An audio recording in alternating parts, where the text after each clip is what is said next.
Yo. What's going on, y'all? Hope y'all doing well, staying hydrated on this lovely Tuesday afternoon, Monday evening, night, whatever time it is for y'all. Currently 8:47 p.m. for your boy.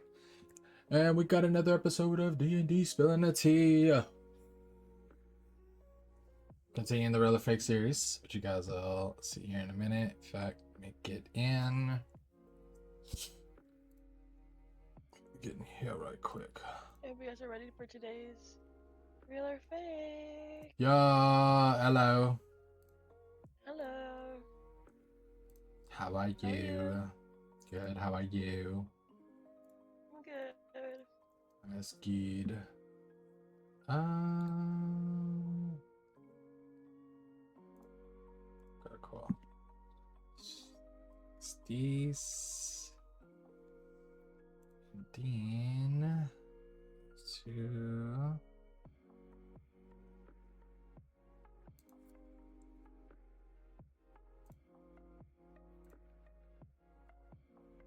Hmm.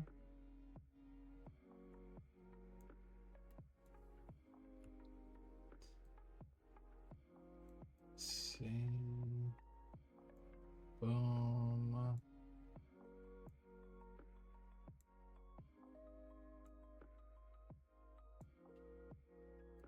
Boom.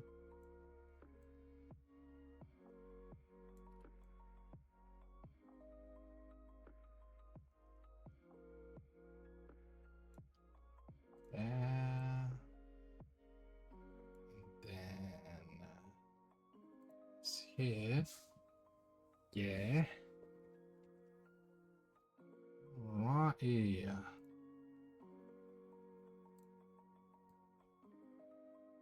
It's time. It's time, babe. Alright, guys. Can you say something? Hello. Can you hear Okay, me? yeah, just want to make sure. Anyway, hey guys, how are you doing? If you didn't know, I'm D, and that's the other host, D as well. Because it's D&D spelling the T. But Oh. it's Spooky Season Edition. Spooky Season Edition, which is Us. one of my favorite seasons, if you guys didn't know already. Loved when spooky stuff. Okay, so this is the third episode of Real or Fake, and you know it's wrapping up. So, I think we have like a pretty good one today. I don't know what you guys feel about it, but I am going to tell you. Okay, so I'm gonna turn down hold on the music, but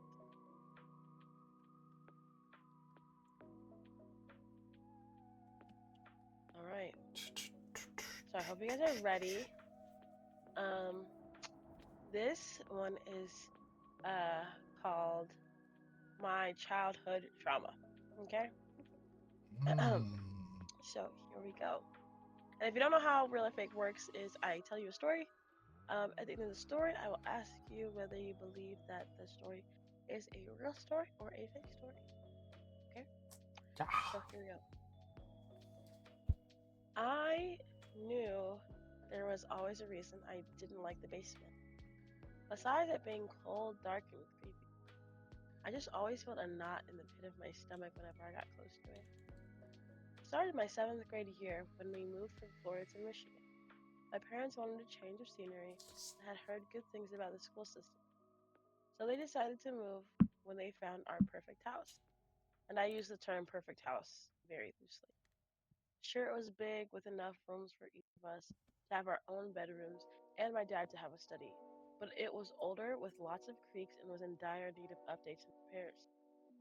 The first couple months alone were already a struggle, as we were confined to one bathroom, the kitchen, and two bedrooms between the six of us. As I renovated that rest of the house, then we settled in and started to notice little strange things at first. Like I would go into the kitchen and a drawer I closed would be open again, or the ketchup bottle I put would be back on the table. I told my mom about it, but she just thought I was forgetful. And I'd never tell my dad. He'd be ready to send me first class to the psych ward. Then things started to go missing. My older sister's textbook, my brother's jersey, and my little sister's brush, just to be returned to the same place that it was days later. We were all getting tired of it, especially because no matter how much we all begged for our parents to listen, neither of them would believe a word we said. One thing I hated most about our family was the chore chart, especially when it was my turn for laundry day. After all the weird occurrences and the strange feelings I got near the basement, I never wanted to go to do the laundry. Most of the time, I would swap chores with my brother, because he never seemed to get to be scared to go down alone. But after he started football season, he would refuse to switch, claiming he was too tired to do the laundry. When that started, I would get my older sister to come down with me when it was my turn. However, on this particular day, my sister was at work and my brother was at practice, so it was just me all alone in the house with our youngest sister. I made her popcorn and set her up in front of the TV, watching her favorite show, as I took my clothes down the stairs to the basement to wash.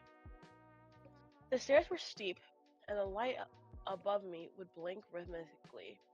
I tried my best to be quick, checking all the clothes in the washer, but it wasn't fast enough. I remember the hair on the back of my neck standing up straight as I felt a cold chill in the air. In my soul, I knew it. I could feel someone standing behind me. I turned slowly, so afraid of what I would see behind me. But there stood a girl, bloody, with bruises everywhere, her arm mangled as she pointed to the far wall. I screamed louder than I think I've ever screamed before I threw the basket on the ground and ran for it.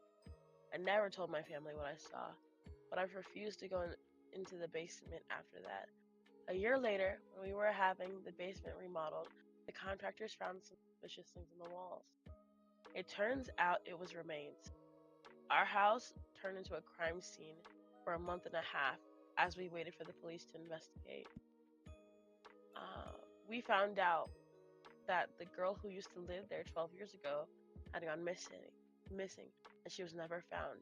Her parents, heartbroken, moved away to be closer to family.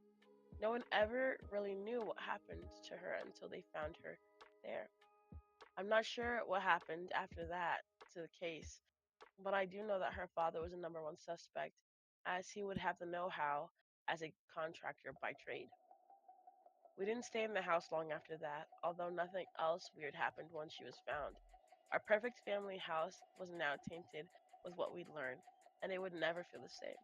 We moved to the next town over to a house that was a lot warmer and didn't add to my childhood trauma. What a blessing. That's it. Hmm.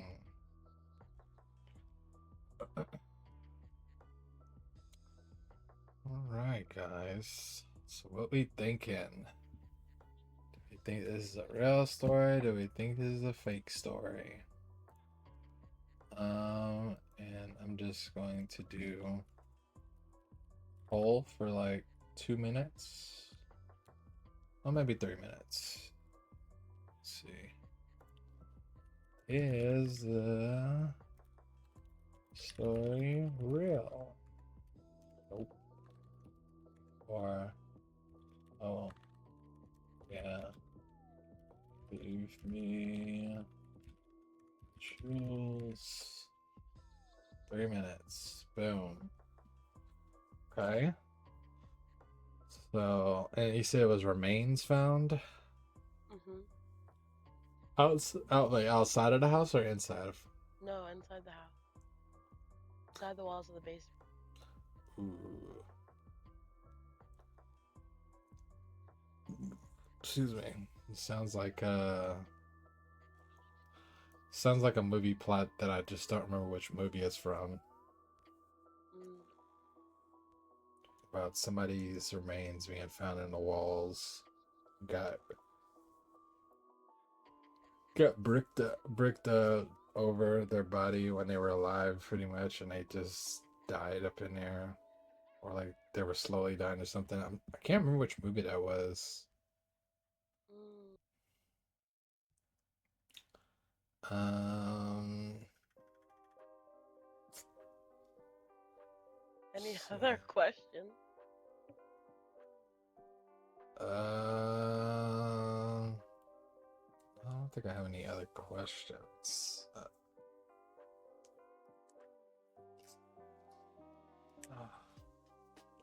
This feels like Anything you want to a talk through? huh? Is there anything you want to talk through? Usually you like to like talk a little bit more, get some words. Yeah. I mean, I'm just kind of going over and evaluating in my own, I guess, in my own head as well. I feel like, man, this feels like just another kind of one of them like. Feels like a relatable moment, but it really feels Yeah. it's really talking to me like it's like a movie plot. Mm-hmm. Like I want to say fake, but then like I feel like every time I'm gonna say fake, it'd be a real story. She be getting I me, feel that. y'all. She be getting me, dude. Like every time. It's even last week when you did the 3 stories. Mhm. Mhm. I got 2 out of 3 right. The one that I said was fake was real, which meant all of them were real. I was like, well, shit. Mhm. Mhm. um, Tricky Twixter here. yeah, she do be a tricky trickster. Let's see, polls coming to a close shortly, y'all. If y'all think it's real or fake, let us know.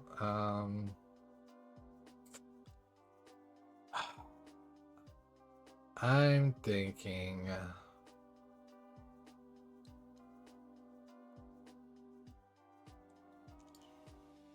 I'm thinking. Mm. Big brain thinking. Yeah, totally big brain thinking over here. Whatever. If I'm wrong, I'm wrong. It's fake. Okay. Cool. Is it Is the cool? hold on. So is the poll over? Yeah, the poll's over. Okay. Cool. So gonna drum roll.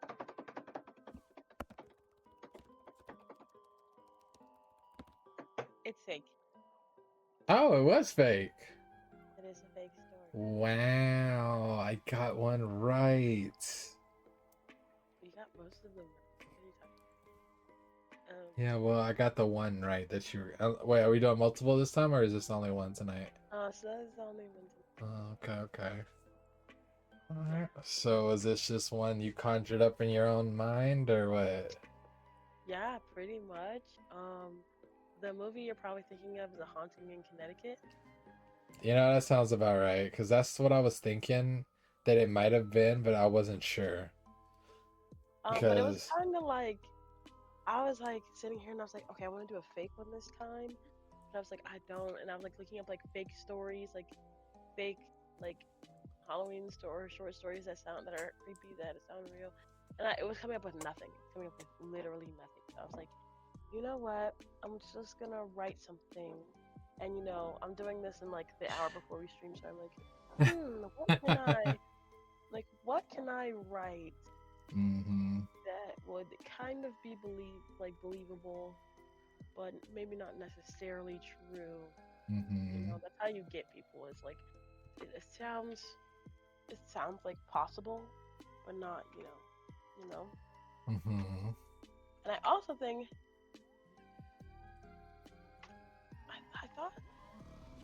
I thought yeah, The Haunting in Connecticut is actually based off a real story. I think it is, yeah. Because I think that it goes into The Conjuring, them two, like the couple as well. Um, Pretty sure it involves them. yeah. So the chilling real story behind The Haunting in Connecticut. So yeah. It is a real story. It's with hold on, let's see. The true story of the terrifying events behind The Haunting in Connecticut. In 1986, the Sned Sned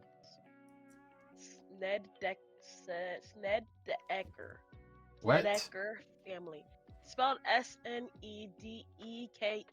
I don't know how to say that last name. but I'm gonna say Snedeker family moved into their new home in Southington, Connecticut. But 2 years later, the family would leave the house telling stories of shocking paranormal activity.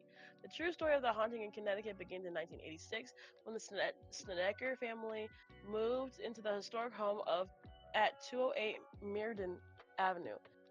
The Snedekers were desperately searching for a home to rent in the area so their son Philip could receive treatment for his Hodgkin's lymphoma at the nearby Yukon Hospital. The house on Meriden Avenue seemed like a perfect fit, and the Snedekers rushed to move in.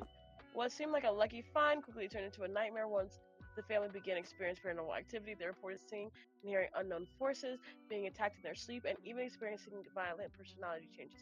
This is the true story that inspired a terrifying Hollywood film. Um, yeah, the Ed and Lorraine Warren did help this family. That's what I thought. Um, Yeah, because I remember seeing on the last movie that we watched. Remember? I'm pretty yeah, sure yeah, that lady was from that movie. One of them ladies. Let me see the. Mm. Let me see if I can see the cast real quick, because yeah, I'm pretty The sure that Snedeker was. family were like any other. Okay, so I'm just trying to think. So at a young age, Philip was diagnosed with Hodgkin's lymphoma, a type of cancer that affects the body's lymphatic system. Because of Philip's diagnosis, the Snedeker family often traveled long distance from their home to Yukon Hospital for treatment. Eventually, the family felt that it would be better for them to move closer to the hospital so that Philip would not have to suffer through long and often painful car rides. The search began for a home large enough to house Snedeker, and as soon as they found what they were looking for at 208 Meriden Avenue, the 5 bedroom, 2 bathroom home provided plenty of space for the family, and so on June 30th, 1986, the Snedeckers signed a lease and moved into the home. The disturbing history of the Southington home. Um, According to the 2002 documentary about the case, A Haunting in Connecticut, Carmen stated that she had no idea that the home had once been a funeral parlor. When she toured the home, Carmen said that she was unable to enter the basement because renovators had blocked the doorways with materials. Carmen confirmed that the house was once a funeral home by contacting Daryl Kern, the home's owner. Kern said that the property was once Holland, uh, the Hallahan funeral home and had been in operating and hadn't been in operation for decades. Though he claimed that he told the family about this before they moved in, as per a 1992 piece in Hartford Current. This disturbing fact did not prevent Carmen's son, Philip and Bradley, from claiming the basement as their own bedroom. As the oldest Snedeker children, Philip and Bradley wanted private space of their own, and the basement was spacious compared to the smaller bedrooms on the upper floors. Philip and Bradley reportedly slept in the casket display room down the hall from the embalming room. So if you've ever seen it, um, like there are scenes with like caskets and stuff, so that makes sense. In addition to the Mm. mortuary equipment, the Snedeckers also found images of the deceased on the property, according to the Chasing the Frog. Carmen Snedeker said there were a couple of photos in the home, but there were many toe tags and head tags. There were other personal items of the deceased. Um, so she said the son started seeing a young man with long black hair down all the way down to his hips. He would talk to my son every day. Sometimes he would threaten him. Other times he would stand there and just say his name, which was enough to scare him. The mop water was blood red. I mean, deep, deep red. It made my skin crawl. I started getting nervous that I was ruining the floor.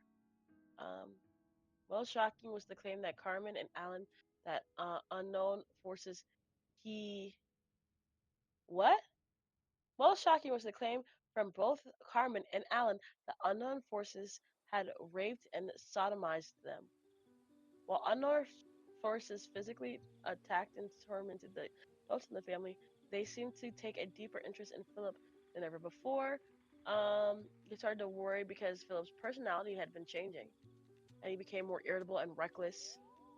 And he would also often inflict cruel punishments onto his younger siblings, and even on occasion, placed Bradley on a gurney and spun him around until the younger boy begged him to stop. He also locked his brother in the chest and walked away. The worst incident actually happened where Philip attacked his cousin, Tammy, and was consequently forced to spend what? And Tammy and was consequently forced to spend 45 days in the hospitals.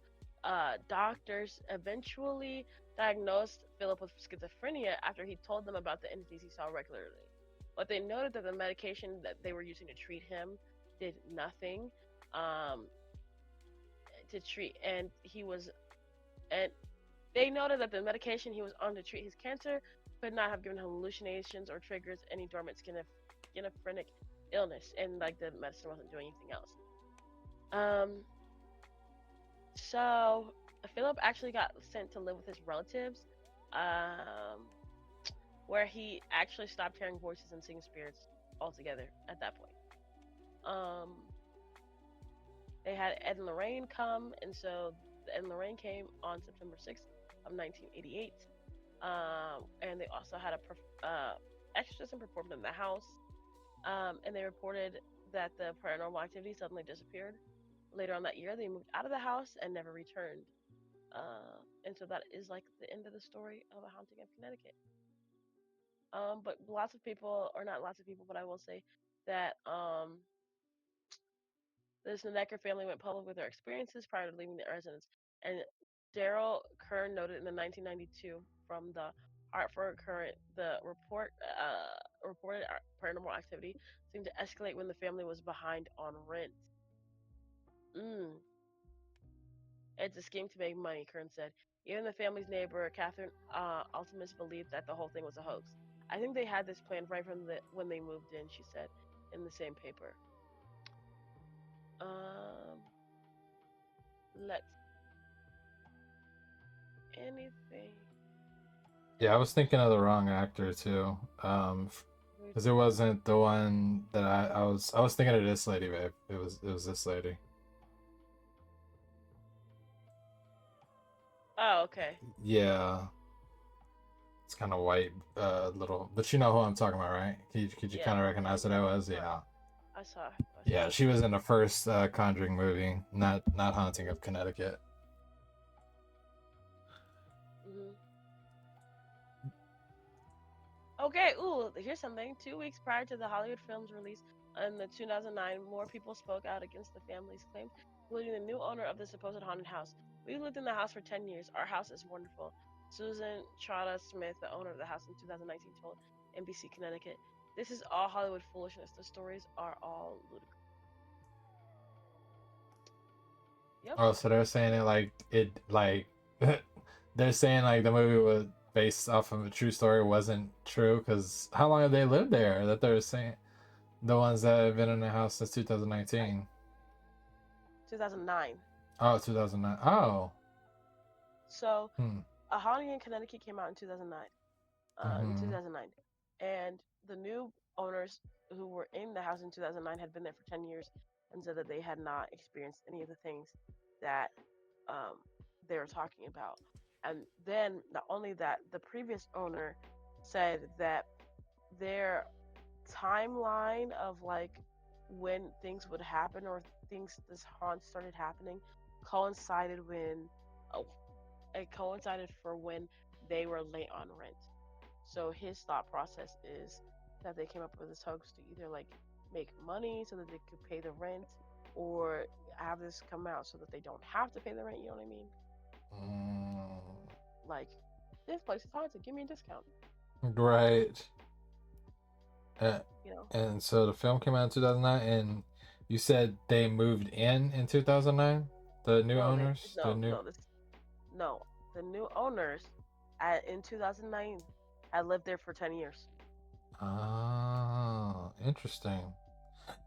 Well, okay, if that's the case, cause I'm tripping. I'm not tripping, right? Wouldn't whatchamacallit? What's the name? The people from The Conjuring. Wouldn't they be able to confirm that they did some work there? Yeah, but people also think that they're a hoax. Mm. And that Ed and Lorraine weren't our hoax, and that they weren't that they did it for clout and money, and they didn't really like help people or cleanse or anything like that. Gotcha. Have you heard that? But have I heard that there were a hoax? People saying that they were They a were, hoax. yeah, that they were frauds. I think I kind of heard something like that. I don't, you know, but I mean, I never really got into it like that because I'm always the type of person, you know, kind of how I am about that stuff. Like, especially like when you look at people like Sam and Colby, and you look at some of the stuff they go through on their videos, it's like, I don't know, dude. On camera, it's hard to tell if that stuff is like actually happening, unless you're actually there. But of course, I would never just willingly go mess with spirits or like I said, we talked about the thing about would you, if somebody paid you $10,000, would you spend a night in a haunted hotel or some shit, or just in a haunted house or something? Like, no, I wouldn't, because I'm not trying to bring shit back with me. Mm, I'm not taking that risk. No, thank you. I mean, I may be a little skeptical about it, but I'm not a fool. I'm not taking no risks with that. mm. Okay, so here's it. So, checking on the dark truth behind Ed Lawrence. Nope, that's not what dark truth behind. I don't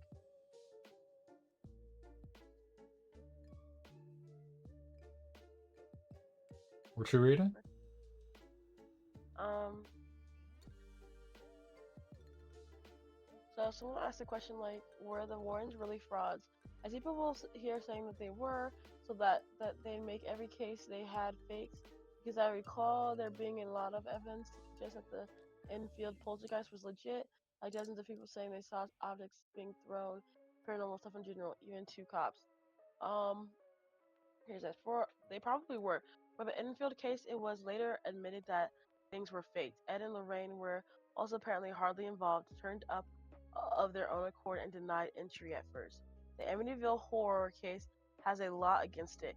Claims like hoof prints in the snow clash with there not being um, snow at the time.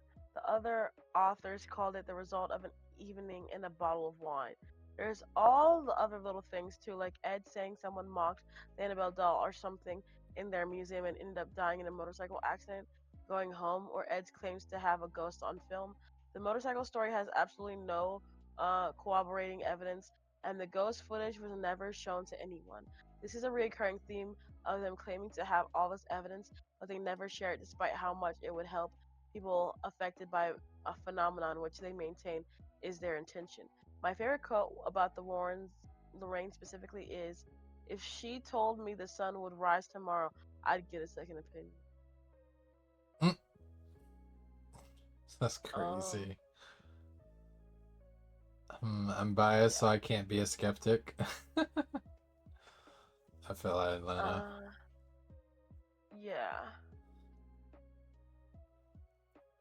Yeah, like I said, I mean, I wouldn't say I don't believe, but because I'm a type of person, like I said, I wouldn't put myself in a stupid situation or like, yeah, if stuff was if I'm being told like this place is haunted or something like that, I'm not just gonna go and be involved, I'm not gonna go and test the limits and be like, ooh, let me see if this is real or not, Like, no, thank you.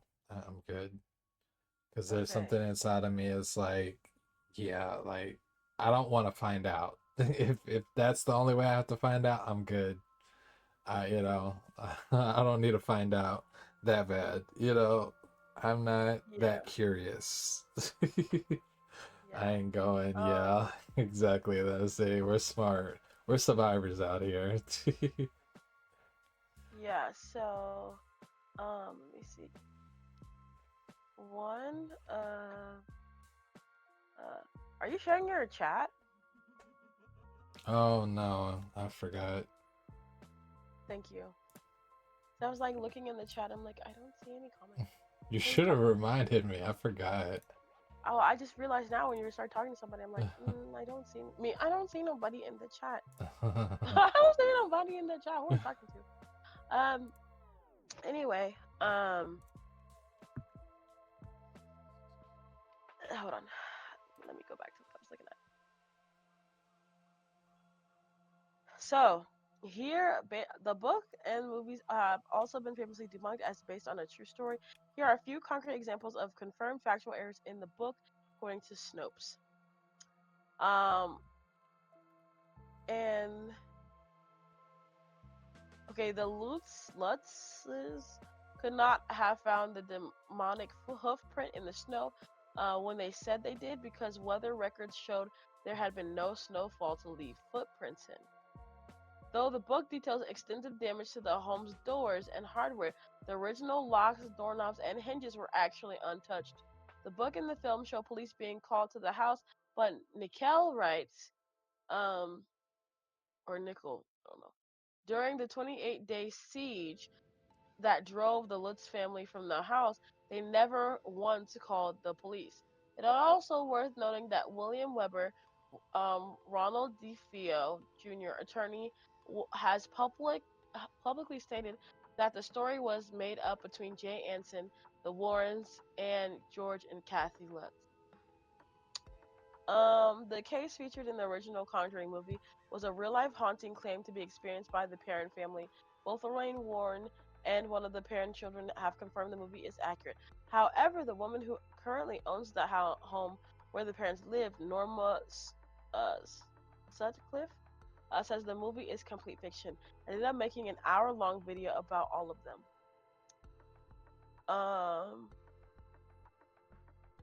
The second Conjuring movie is about the real-life Enfield hauntings. The real family involved in that haunting did get caught faking evidence of the haunting as shown in the movie. Also, like in the movie, police officers involved really did claim to see objects move on their own at the home. However, as far as the Warrens are involved, people involved in the case say, unlike the movie, in real life the Warrens showed up uninvited and left a day later. The haunted Annabelle doll that the couple is famous for is certainly an extremely creepy story. That's probably why the whole story first appeared as an episode of The Twilight Zone, which aired 7 years before the Warrens ever met the Annabelle doll. The episode titled Living Doll was part of the show's 5th season. I mean, oh wow. Huh? Yeah. The Smurl family says they experienced a haunting so strong and benevolent they saw claw marks appear on the walls. When the Catholic Church refused to grant them an exorcism, they called the Warrens. When the Scranton Catholic Diocese eventually sent someone to investigate, the priest wasn't impressed by the Warrens. Since they weren't sincere, were not what they purported to be, and were given to sensationalizing. He chuckled when explaining that when he went to one of their lectures, they saw him and toned down their act, so he wore disguises when he went to their future talks. Ed and Lorraine were at the center of what even I, as a believer in the paranormal, consider a pretty obviously fake story known as the Devil Made Me Do It case, which is now the subject of the third Conjuring movie. The story is about a man who murdered his landlord/girlfriend's boss and claimed in court he was not guilty by reason of demonic possession. You can read the details of that story here. And then in 1986, the Warrens investigated a funeral home turned family home that was infested with demons. That's the haunting in Connecticut one. The family involved was going through some serious problems like alcoholism and drug addiction, could not keep their story straight, and became very frustrated. It's hard writing a nonfiction book when all the people involved are telling you different stories. Interesting. Yeah, and apparently they had a neighbor living upstairs in the upstairs apartment during their stay at the haunted home. The neighbor never had a paranormal experience, and no one who has lived in the house since then has had a paranormal experience either. And then, hi Poke. I hope everyone is having a good day such night. You too. You're doing well and hydrated. We're just talking about, well, we started out the podcast with a real or fake story, and now we went over it, and the story I told Danny, it kind of sounded, it gave me like vibes from a movie plot, which led us to talking about Haunting in Connecticut, because that was the movie. The way, if you had heard the story, which, you know, you just have to go back in the VOD, and it'll be posted on YouTube next week, but yeah, it was it definitely reminded me of that movie. So it was pretty good. On my OMG, I love the Twilight Zone. I've never really watched Twilight Zone besides like the first episode. What? I did not like the Twilight Zone just because the music always freaked me out. The Yeah. and then Wait. like the strobing lights of the Twilight Zone. Yeah. I refuse to watch that episode. Which episode, Nana? Which one are you talking about?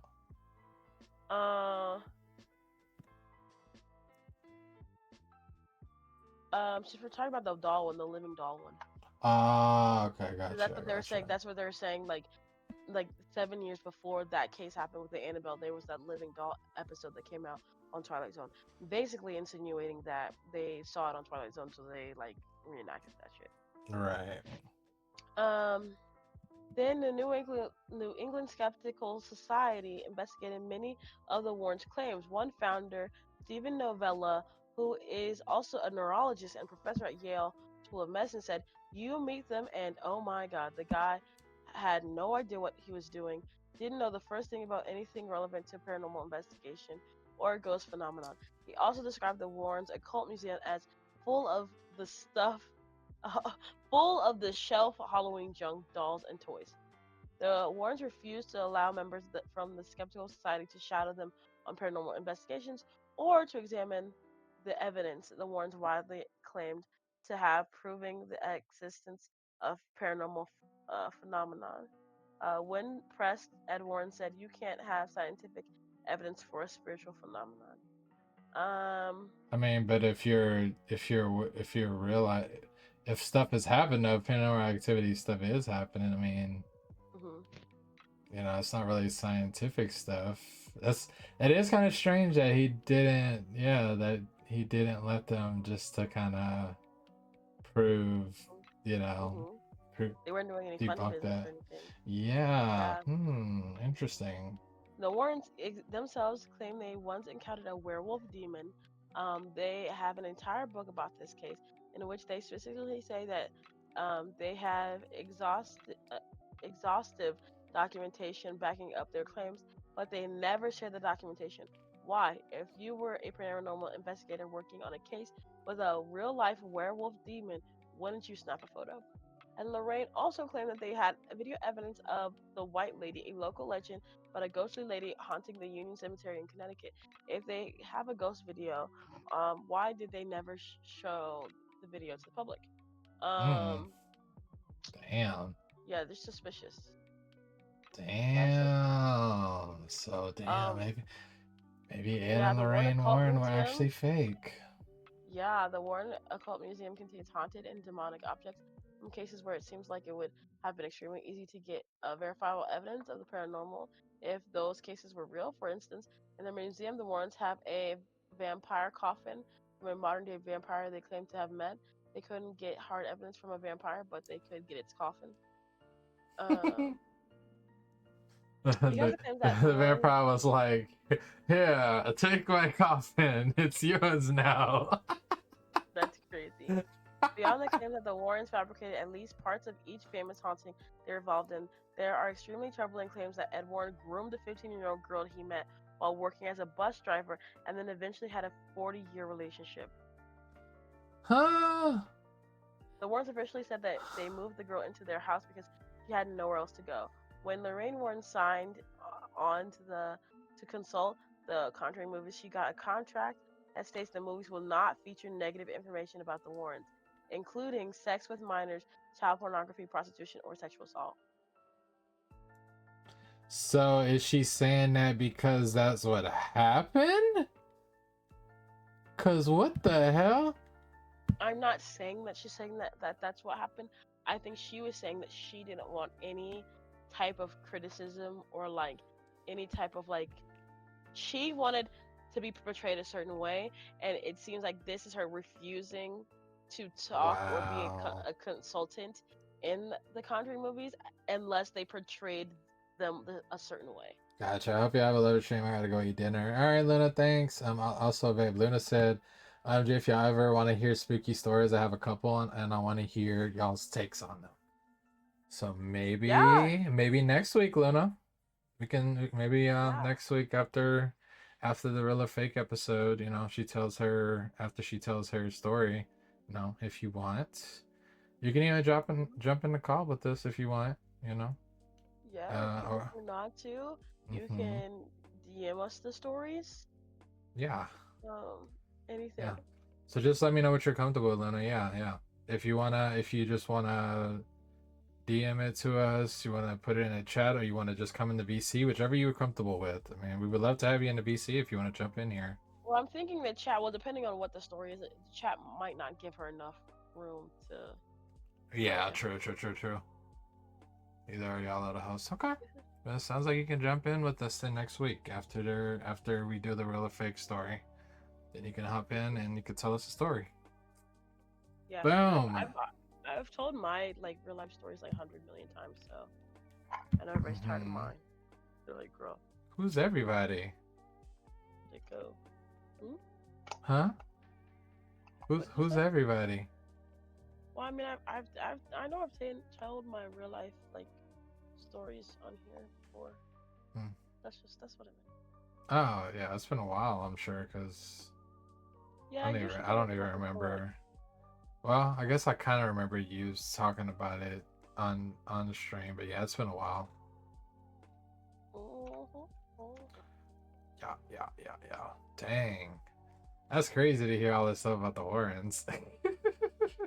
Mm-hmm. Really puts a Mm-hmm. different perspective on them. And now they're not even around to hear to like you really hear any criticism about it, I guess. Wow. Crazy.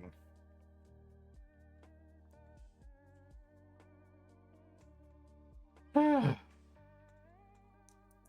so I guess that's all the info you had on that.